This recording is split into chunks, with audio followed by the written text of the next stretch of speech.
Buonasera a tutti. Good evening, everyone, and happy Columbus Day.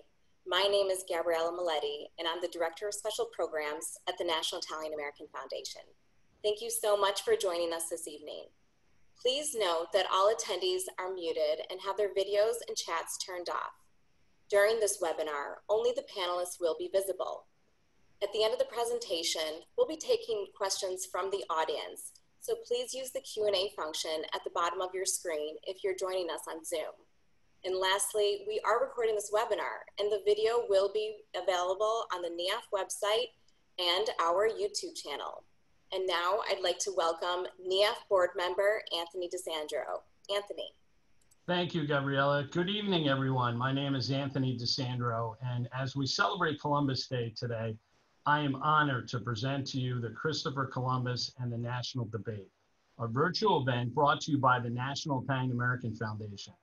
NIAF is a member-based, nonpartisan, and nonprofit organization founded in 1975. NIAF's mission is to preserve the Italian American heritage and culture, promote and inspire a positive image and legacy of Italian Americans, and strengthen and empower ties between the United States and Italy. We are based in Washington, D.C., so we are very excited to host virtual events because now we can share information and engage with Italian Americans from all over like never before. All of our past webinars can be found on our website, www.niaf.org. We have covered some great topics throughout the year, so please check them out. Tonight, we will be joined by a panel of experts who have, in some way or another, been involved with Christopher Columbus. I'm going to introduce each of our panelists and ask them to give you a brief introduction of themselves, and then we'll dive into the official moderated conversation.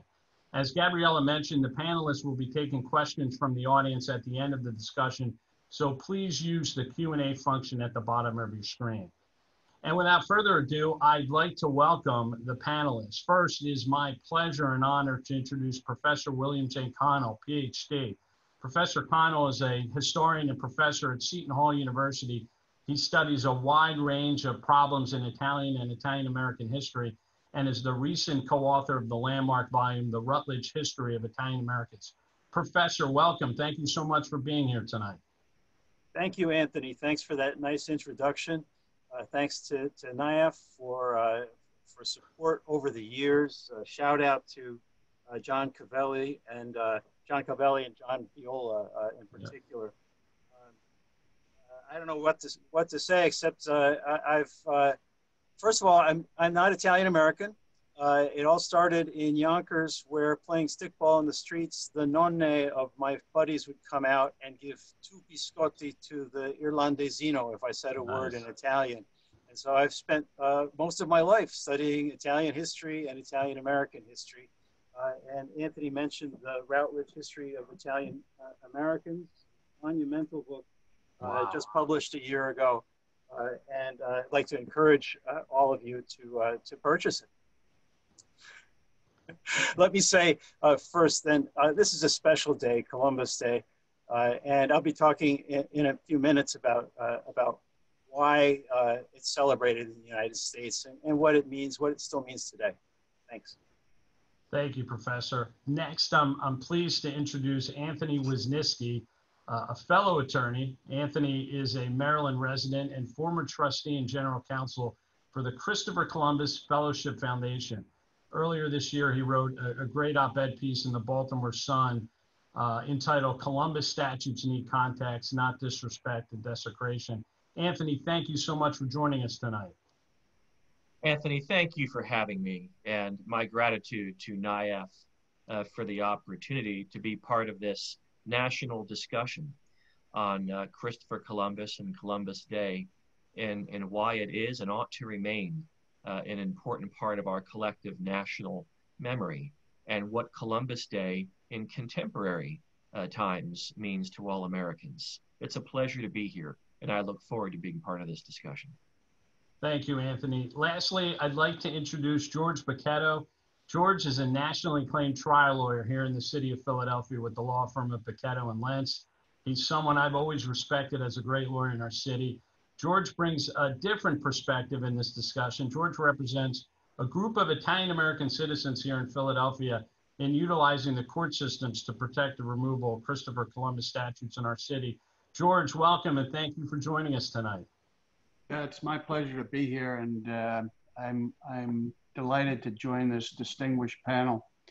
You know, I've been doing trial law, and pretty much only trial law, for the last 40 or so years.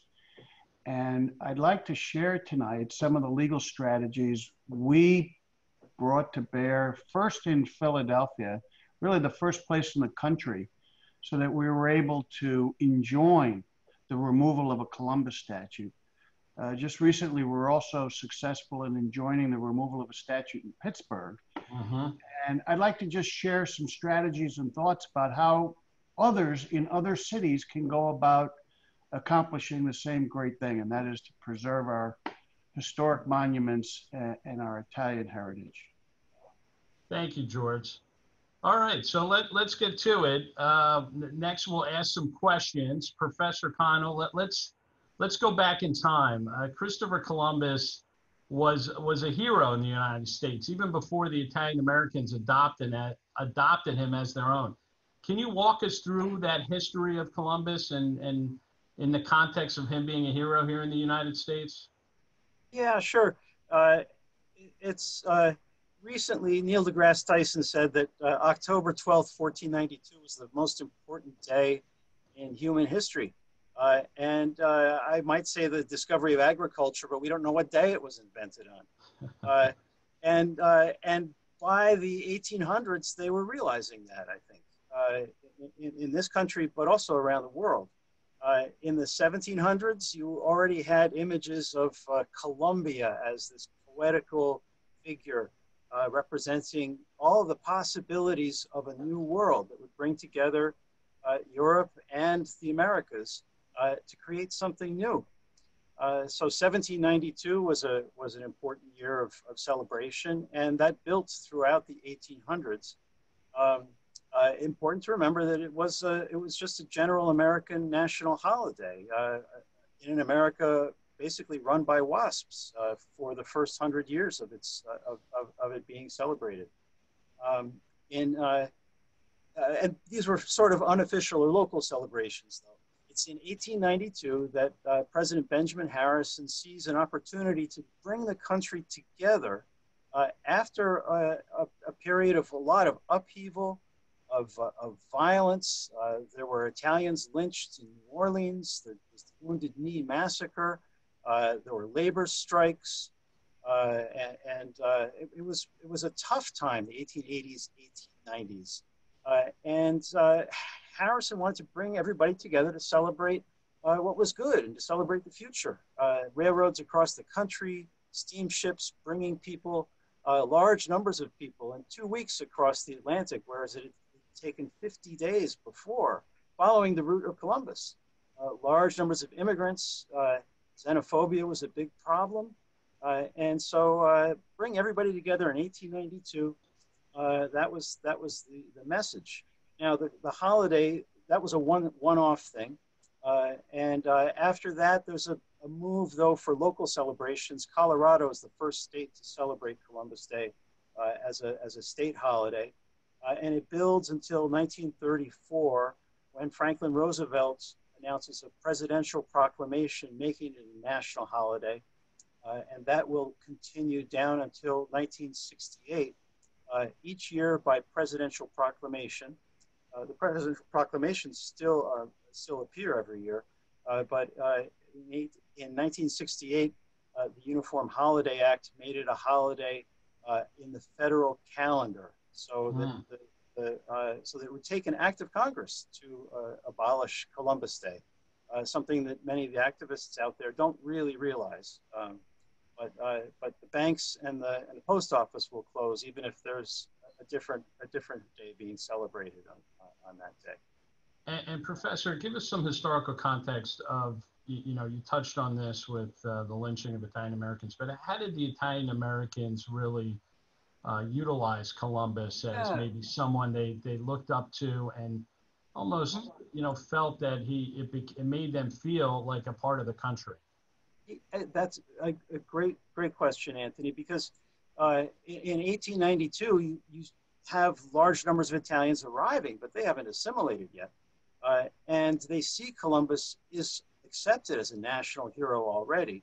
And so they latch on to Columbus's Italian ancestry as a way of legitimizing their presence now as Italians in the country. Already this had been done, it should be said by Catholics. This is a special year for the Knights of Columbus. Their founder will be beatified at the end of this month. He was an Irish priest in New Haven. And he saw Columbus as a figure who would bring respectability to an immigrant population. So you have Catholics, Italians, and also Hispanics are an important element in the first decades of the 20th century in building momentum behind Columbus. He's seen as this heroic legitimating figure. And that really, I mean, it led to kind of the erection of these statues honoring Columbus and, you know, Italian Americans in New York and other cities kind of saying, you know, this legitimized them as Americans and someone they could look up to, which is where it seems like from a historical context, that's where these statutes, you know, started to be more prevalent throughout the cities. Right. There was a sense that they could help beautify the cities. And there was a keen awareness on the part of for instance, the people who built the Columbus Monument in New York City, of Italy's art traditions. So they asked the King of Italy to form a commission of Italian critics and artists to establish the proper design for New York's monument. They had it carved in Italy and brought over. So you have a sort of high cultural tone to these monuments also, which is a notable thing. Thank you. Anthony, in 1992, the U.S. government was celebrating Columbus nationwide. We celebrated in 1992 the 500th anniversary of Columbus's voyage. You were the former presidential appointed trustee and general counsel for the Christopher Columbus Fellowship Foundation. Can you tell us a little bit about that time in 1992 when we were celebrating the 500th anniversary of Columbus's voyage? Well, sure, Anthony. It was certainly a momentous occasion. I was actually physically present for it and was only later on, about 10 or so years later, 15 years later, appointed to the Christopher Columbus Fellowship Foundation. But even then in 1992, clear through very recently, the work of the Christopher Columbus Foundation was one of those ways the United States government sought to personify how it commemorates Christopher Columbus to all Americans. So when we look at the idea of Columbus Day, we are principally recognizing the heroic act of Christopher Columbus in sailing across the Atlantic, unknown waters, a great navigator that he was, and coming upon the Western Hemisphere, the New World, as it's called by many. This, in conjunction with Professor Connell, was such a momentous occasion that it is often likened, you know, to one of the top 3 to 5 greatest events in all of world history, which includes not only the advent of agriculture, but the birth of Jesus Christ. This changed the world forever, and we have to remember it was the act. It was the heroic act of coming here. It wasn't a sort of a forensic analysis of Christopher Columbus's life from birth to death. You know, all of our heroic figures and figures of the past were flawed. If you look at, you know, all their decisions as human beings, we err, coupled with the fact that being born in different centuries, different millennia, Columbus was born in the Middle Ages. That the value system, the decision-making process may have been different. But what doesn't change is that he took the great risk. He was courageous, he persevered, he sailed across the ocean to discover North America. That particular event, although there were 4 voyages, that particular event in 1492 is what merited Columbus eventually being commemorated by a Columbus Day by many statues across the country, coinage, even children's nursery rhymes. And what's important about Columbus Day is not only the history of what happened and what developed from that. Columbus brought the rule of law, Western positive aspects of Western civilization, the gospel. He brought all these things to the Western hemisphere. These ideas eventually percolated and developed into what now is the United States of America. It doesn't make a difference that Columbus never set foot in New Jersey, for example. Okay, that's quite beside the point. But it's what was brought along with that first voyage, for good and for bad, that has enabled the Western Hemisphere to develop, and the United States eventually to become the greatest country in the world. So how we, as Americans, and certainly the federal government through the Christopher Columbus Fellowship Foundation, commemorated this day, was to provide thousands of grants to young Americans, middle school age, and some academics and school teachers as well, that evidence those values of innovation, scientific discovery, STEM in particular, that have many of the same values that we wound up valuing in Columbus. Innovation, to be somewhat entrepreneurial, to venture out, to be brave. These are elements that certainly Columbus had during that heroic voyage and are part of the American DNA. They're part of our culture as Americans. So the foundation, whether you were from an immigrant family or your family was otherwise here as an indigenous, part of the indigenous peoples, or were not brought here willingly, we recognize that to be American includes those core values of, again, perseverance and bravery and innovation. And we elevated that based upon the various scientific projects that young people, middle schoolers in particular, would bring to bear, and we provide funding to further their education. It's also important to mention that as far as Columbus Day goes, Columbus is very near and dear to the Italian-American experience in these United States, and it ought to be. Italian-Americans, I'm one of them, I'm half Italian, are very proud of the fact that Columbus was the first Italian-American. But what we need to do is look at the broader picture, that he represents all immigrants, all people that come to this country who take a risk. And again, even if you were already here or weren't brought here willingly, as Americans, we do have that common value of courage and perseverance and innovation. And that's how the federal government celebrated through the Christopher Columbus Foundation and Columbus Day the thousands of grants we had awarded to children of all races and ethnicities and religions. Well said, Anthony. What does Columbus Day mean to you as an Italian American and Italian Americans, as you did your work with the Fellowship Foundation? What did you find during that time? What was kind of that meaning for Italian Americans? Well, when President Bush, in this case, appointed me, it brought really great pride to me. My family came to this country from Italy in the year 1900, initially in South Philadelphia, where we're originally from. So knowing South Philly the way I do, Passyunk Avenue was where the Rinaldi family, where I'm descended from, really got its start. And there was immeasurable pride in that, because my grandfather, who had been the executive director of the Sons of Italy in Maryland many years later, helped put up that statue that very sadly was torn down on Independence Day this year. But the way that I demonstrated the immense pride, not only for myself, but for my immediate and extended family, was by reviewing those applications, encouraging young people to continue to innovate and discover.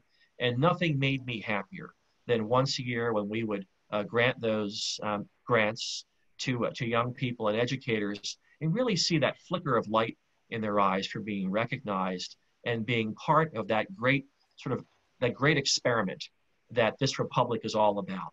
We strive to make a more perfect union, and you see that often in the eyes of the youth when they take a risk and they're rewarded for that risk. mean, that's what Columbus did. Yet certainly the native people suffered a great price for that, and they ought to be commemorated and respected with their own holiday. But speaking from a contemporary point of view, these children of all backgrounds and races and ethnicities share these common values that we all have as Americans, and that's what made me most proud. So while Columbus may, just to conclude, while he may be representative not only of all immigrants, but really all Americans, the diversity that we entail, Italian Americans have a very special relationship with Columbus Day. I prefer to think of it as we're a standard bearer for all on this particular day. Italian Americans in our history also know what certain degree of adversity and setback was and being accepted into American society. And that's why, especially today, when you look at new Americans that are looking for a break and to be accepted by our society, I think of my own grandparents and great-grandparents, and it makes me very, very proud to do what little I can to offer a hand or a word of encouragement to have them realize the same fruits of the American dream that many of us have been privileged to experience. Very well said, Anthony. Thank you. Next, I want to turn to George. George, in Philadelphia, we have two Columbus statues.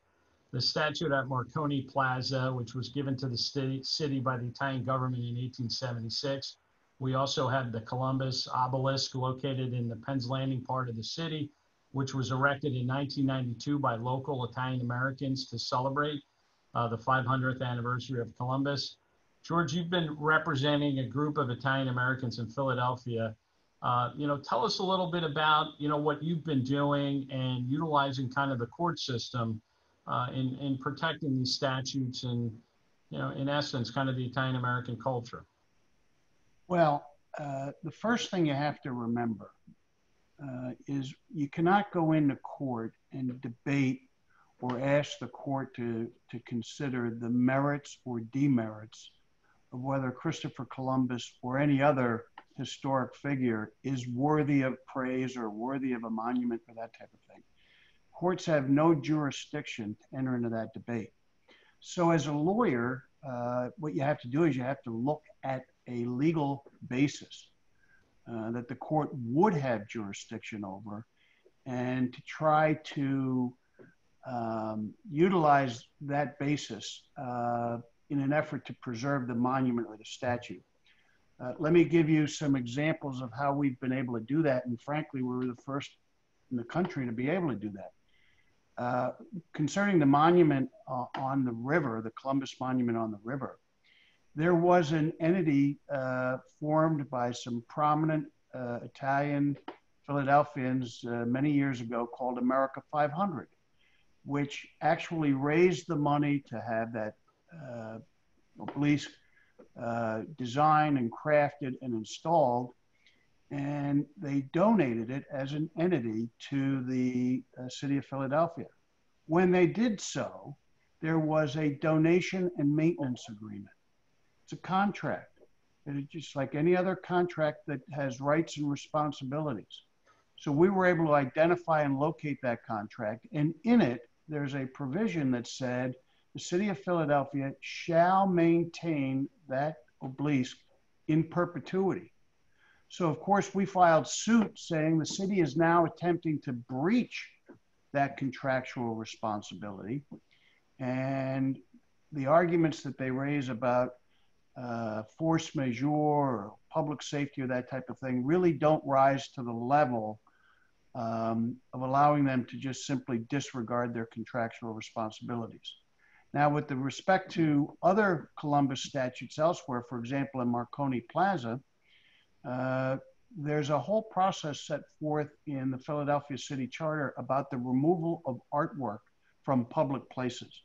And there's a very elaborate schema that the city must follow in order to be able to remove a statue. And of course they didn't. What the city wanted to do was just go in there in the middle of the night and rip it down. And that was the basis that we enjoined that removal of the statue.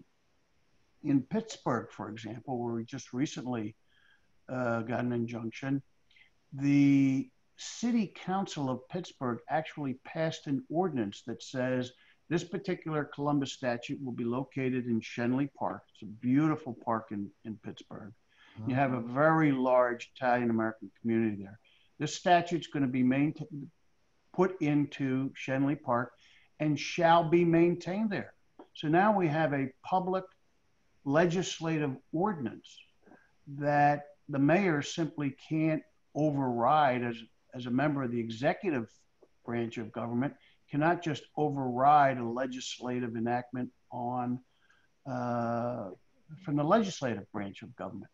So there are many techniques and there are many ways in which in all the cities in this country, historic monuments can be protected, but you got to drill down, you got to do the research to find out exactly what the legal basis is. What hook can we come up with? How can we make the government pivot so that they just can't rush in there and tear something down? And I would go one step further and to suggest that, frankly, for all of the statutes and all of the monuments that have already been removed in this country, there probably was a very good basis upon which to oppose it, had it been opposed. The judiciary has been receptive to the types of legal positions that we have set forth. And frankly, there may also be a way in which to get some of those monuments that have been torn down by municipal officials reinstalled for the very same reasons. Yeah, that's what I was going to ask you. You know, 50 statutes, I should say, of Columbus have been removed, and you touched on this. I mean, do you see these eventually returning to the public space without any kind of litigation or, you know, suit being brought by, you know, local community representatives like Italian Americans? Without litigation, I don't put much hope into it because of the reaction of many of the municipal leaders and political figures that have kind of cowered under, you know, the pressure du jour of what's politically correct and what's not politically correct. What doesn't cower are sound and recognized legal principles that this country is founded on and which can be used very successfully to protect these monuments and statues. So if you ask a litigator such as me, can we bring them back without litigation? I'm not very optimistic about that. I am optimistic that in many of these cities, we could mount successful campaigns, and we have fine Italian-American lawyers throughout the country. We could mount successful legal campaigns to restore many of those monuments that have been illegally and ill-advised removed, either in the middle of the night or on a snap judgment or that type of thing.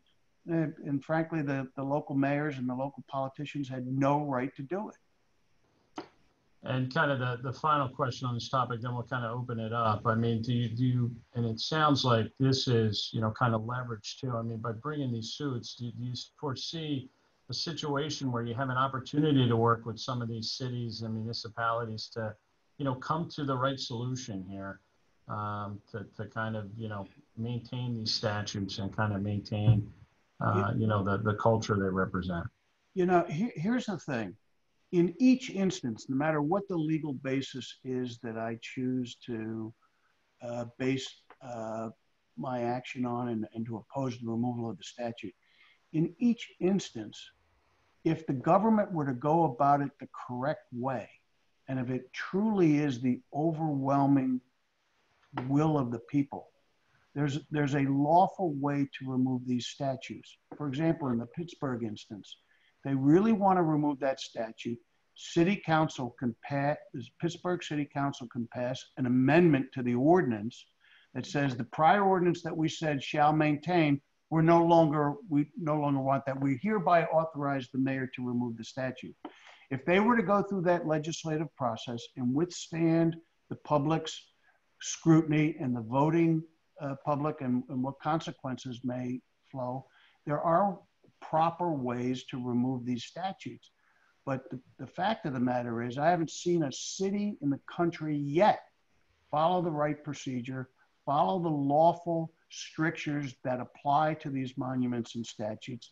And every single one of them has just violated the public trust in these regards. And frankly, the courts have been very receptive to put a stop to it because, the courts are required, and it behooves the courts to follow and enforce these principles of law. Thank you, George. Earlier today, I don't know if you guys noticed, and I have published a press release condemning the destruction of monuments representing former President Abraham Lincoln and Theodore Roosevelt in Portland.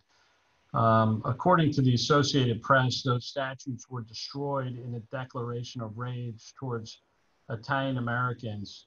I'll kind of open it up, Professor Anthony George, I mean, where do you guys see this, perhaps ending, or where's kind of the compromise here with society? I mean, we brought up, not that we're going to solve this issue tonight, but you look at, what Anthony said, what, Professor Connell said, and George, how do we get here? Where do you guys seeing this end? Is it educating, our society on Columbus, et cetera? Well, from my point of view, I'd like to echo a little bit about one of the themes Anthony hit on. And that is, I don't think anybody that is trying to support the preservation of Columbus statues or monuments is in any way suggesting that the indigenous people of America or whomever shouldn't also have their day of celebration. Yeah. I'm all for that. But the two do not need to be in place of one another. There are many good reasons to celebrate Christopher Columbus and Abraham Lincoln and Theodore Roosevelt. They did have their flaws. They were not perfect people. Maybe Columbus was not a perfect person, although there's a lot of misinformation out there about Columbus. But I don't think anybody that really has seriously become part of this effort to save these monuments would deprive these others of their day of celebration. They should be able to promote and rejoice in their ethnicity and their accomplishments and their unity. But you can't simply, because you want yours, take someone else's away.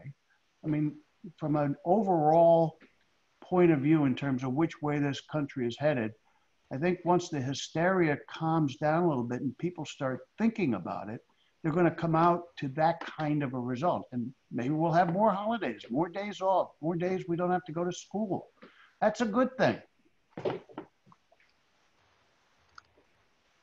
Anthony, just to pick up on what George very thoughtfully added, I think what the future holds for this ongoing discussion starts with tolerance. To be tolerant and respectful of differing points of view, to understand that events that occurred over 500 years ago did, in some cases, very badly hurt the indigenous people, very badly hurt. To this day, there are indigenous people that suffer for this. And as Americans, it's our job to make that right. And we're still working to make it right. So having an Indigenous Peoples Day in addition to a Columbus Day, in my view, would be a reasonable approach. Let's get back to tolerance. So, part of the unprecedented actions that we've seen unlawful actions that we've seen with regard to statues, in many respects, is emblematic of a broader challenge as a country that we're facing, where there are sides to arguments of people that they feel very strongly about one way or the other, and they're going after each other, and there's really not a lot of room for the middle. The reasonable people, the quieter people that sort of observe from a few 4 or 5 steps back to weigh in. I think the majority of Americans would like to see a more tolerant, civilized approach to how we come up with what I think is a fair-minded result of, again, valuing Columbus for that heroic act and what resulted ultimately in the formation of the United States, but also respecting indigenous people. But in order for us to get there, there needs to be, a lot more love, a lot more respect here in our society. And, there are certainly elements that are causing some of the divisiveness to occur right now. But I do think that Americans, we are fundamentally good people, and we're conscientious people. And if we all sort of lower the volume a bit, I think that reasonable middle temperament, middle approach is going to rise up and is going to provide that pathway towards a solution.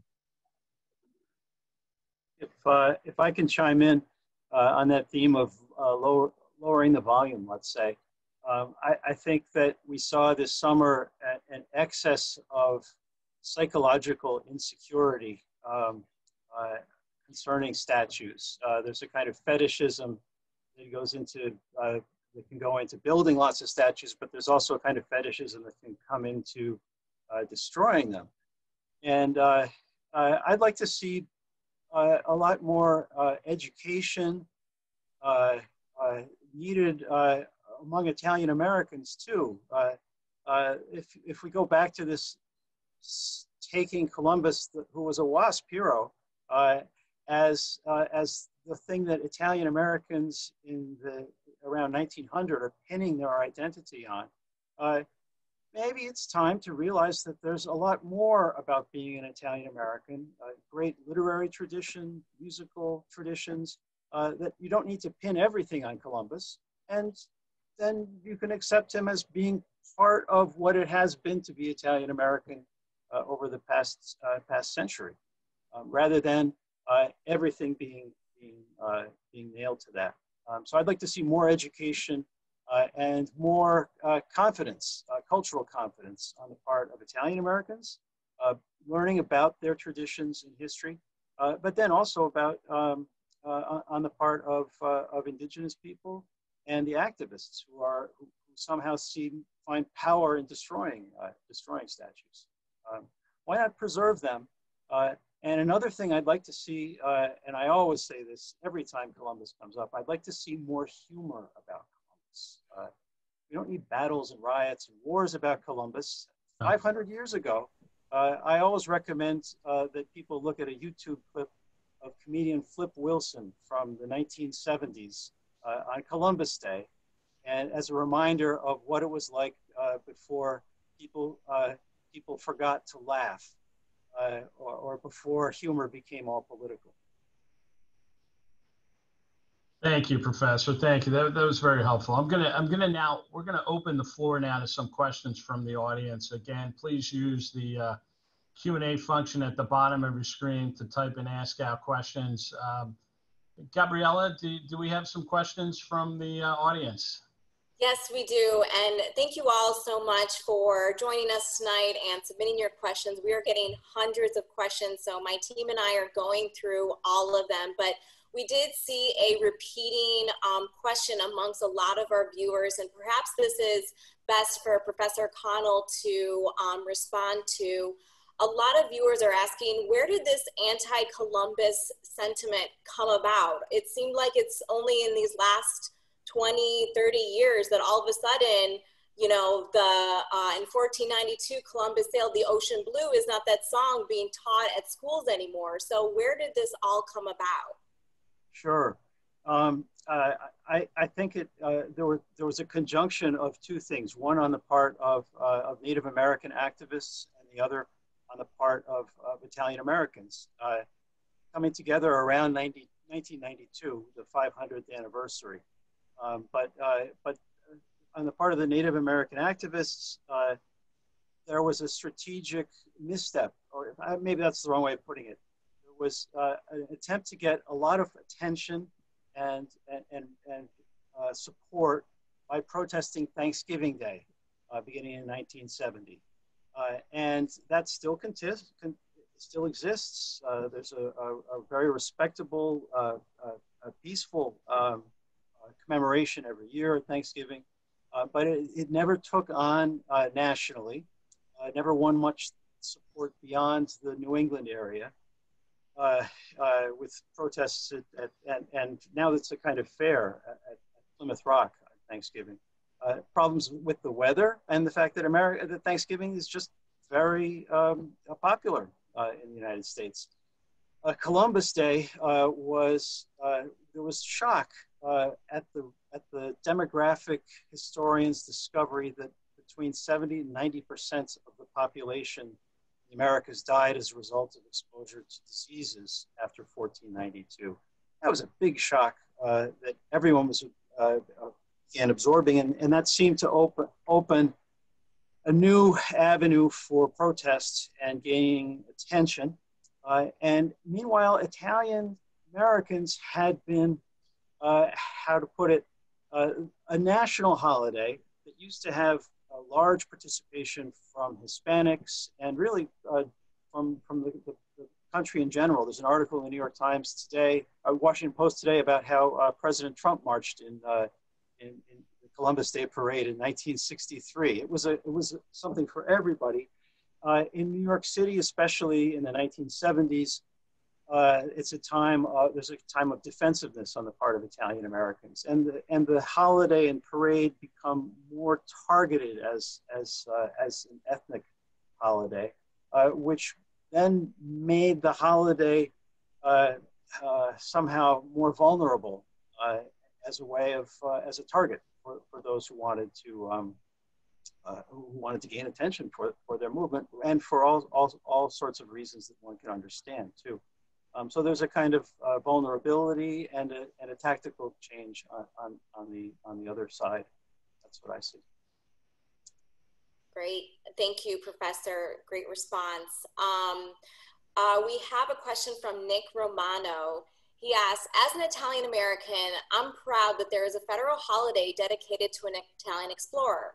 How do you recommend responding to people with the anti-Columbus attitude, and how can we take an active role in educating friends and family about Columbus? How can we respond to these negative claims?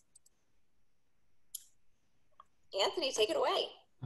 Gabriella, I think this goes back to my earlier article that there needs to be context and civility in having, it's very American to have a spirited debate.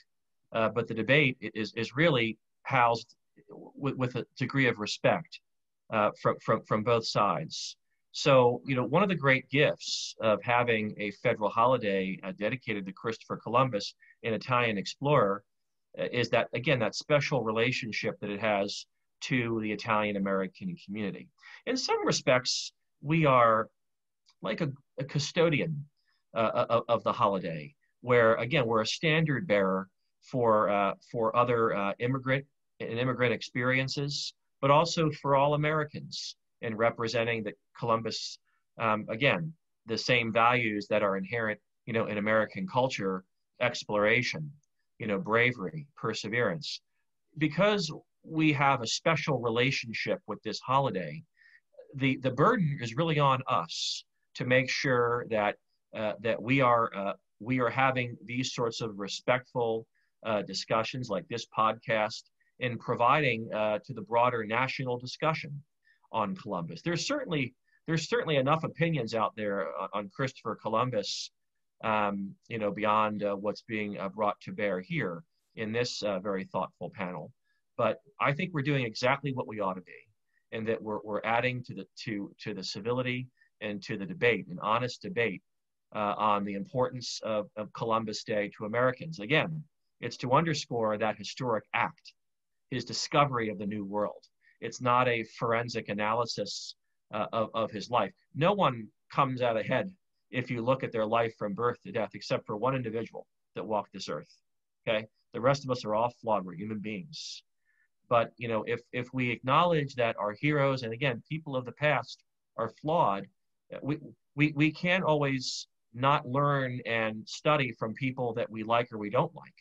I mean, it's part of that great American experiment where we're trying to better ourselves as a country to take those heroic acts that happen, notwithstanding some of the broader elements of the person that did them, and provide that as a way to help unify and continually bring this country together more and more and more into a more tolerant, accepting society.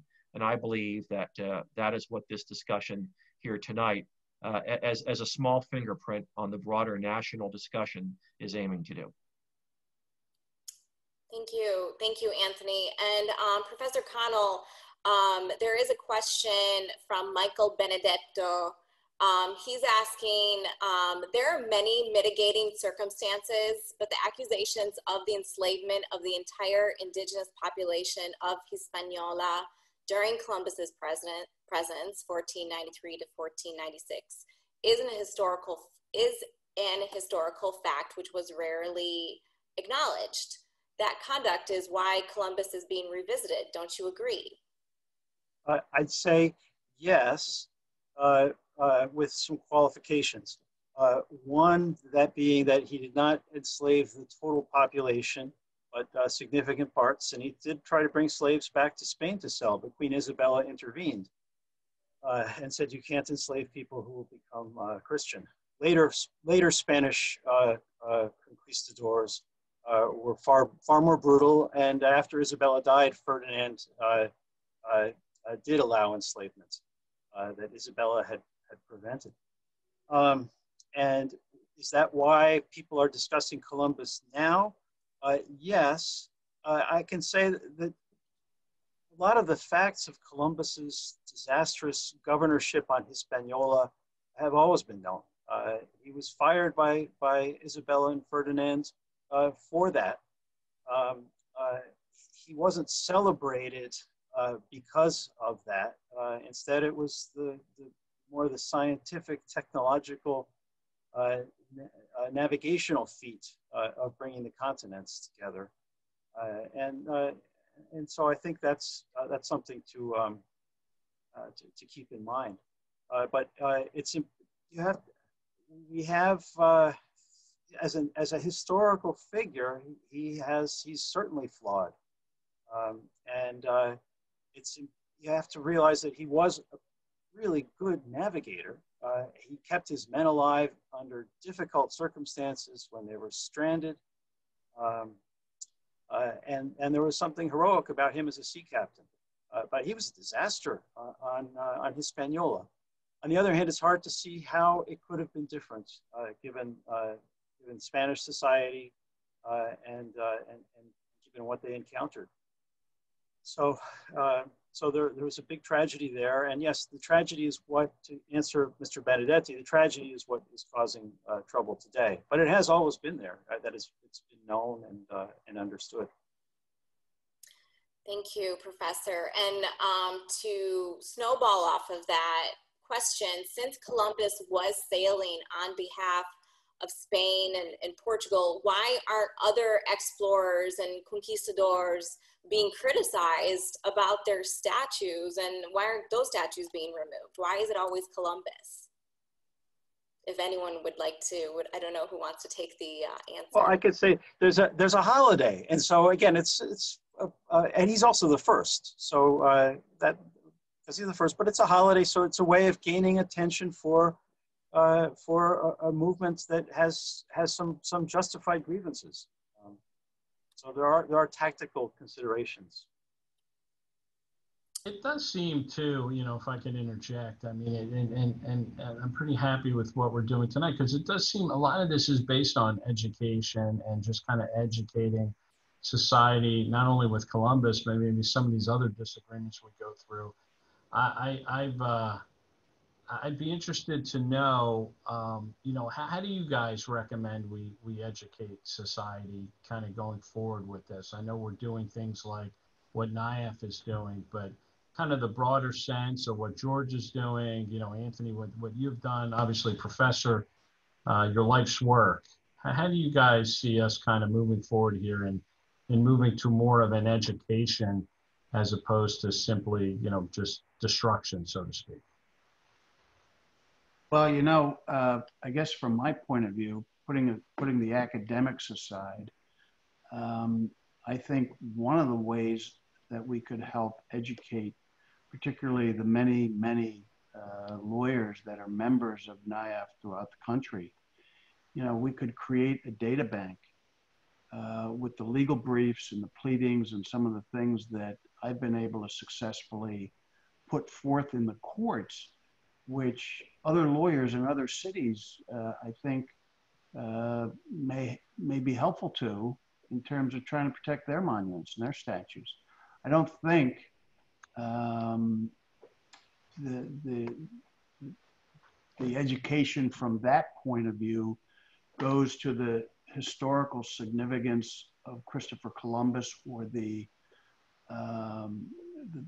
merits of, whether he was a good governor or not a good governor, but it certainly goes to preserving some kind of orderliness about how our municipalities, how our governments are supposed to treat people. And whether it's Italian Americans or any other group, we all want to make sure that our governments don't just decide they can wake up one morning and do whatever it is they want. There's procedures to go through, there's due process, there are rights of the citizens, and they are our representatives and our representatives only. They are not there to tell us how to live our lives. That really is a power that's reserved in the people. So from that point of view, I think we could do a lot of education.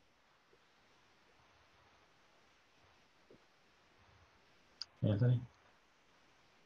Certainly, the litigation route is a great way of educating and staying true to the statutory intent of the laws that govern us. In addition to that, I think it's very important for NIAF and other good organizations such as this to provide ongoing educational opportunities to this country's youth. There is a deficit in the level of American history that is being taught in this country today. That's my opinion. We could probably do a better job of that. As far as this particular aspect of history, and I think it's very important, that we do so for Christopher Columbus.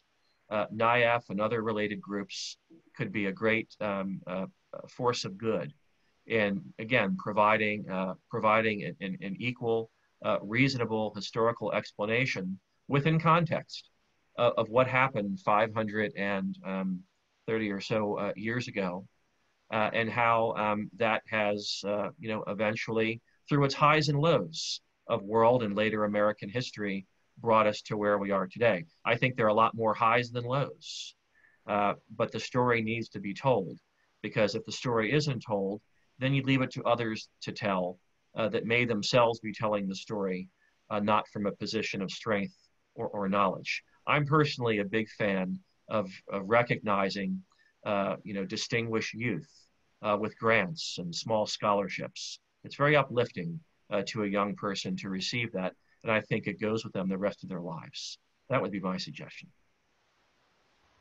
Professor?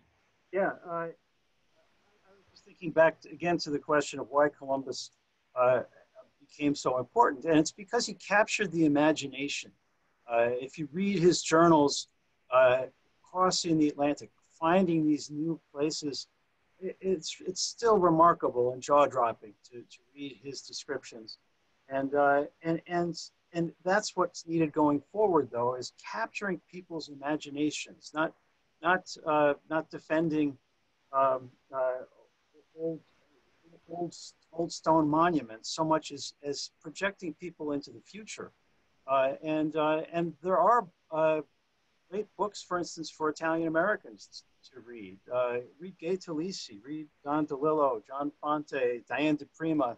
There's a big forward-looking educational project that I think can capture lots of lines and attract and really build an imaginative world going forward that could comprise Columbus quite easily.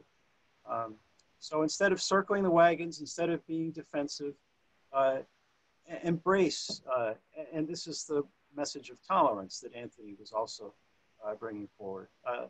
Let's look for the future rather than fight about things that happened 500 years ago.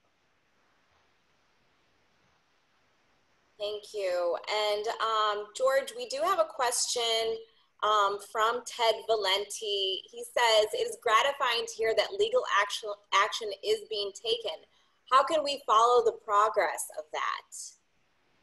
Well, each one of these cases is a matter of public record because there are court dockets in their court systems. But I'd be happy if anybody had a specific question, or if they wanted a specific document, just email me and I'd be happy to send it along.